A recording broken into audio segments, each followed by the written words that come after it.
Hello everyone. In this lesson, we're going to discuss about Adobe Photoshop, page number 70 and 71.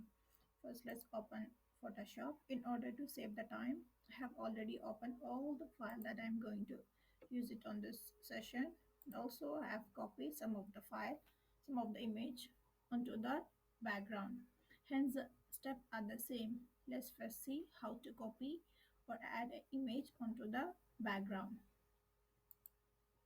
First, go to the image and then choose click magic wand tool, and from the magic wand tool select outside and then go to select inverse and press edit, copy, and go back to your image, background image, press Ctrl V or edit paste.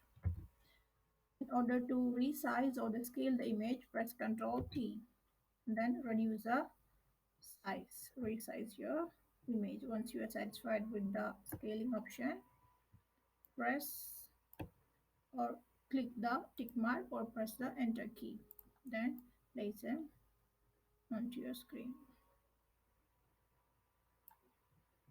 Now let's check one more example.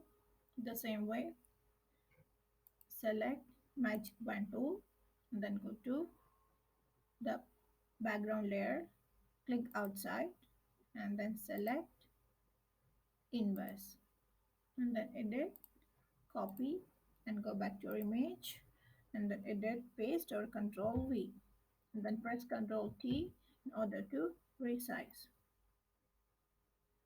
So you're satisfied with the sizes, press the tick mark and then place them onto your screen.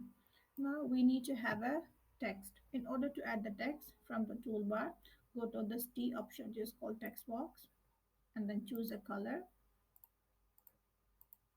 and then choose your size. So you're done with the sizes. You're going to write the text.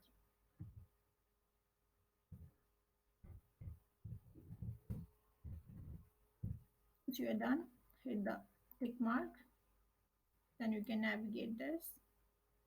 Okay, place them.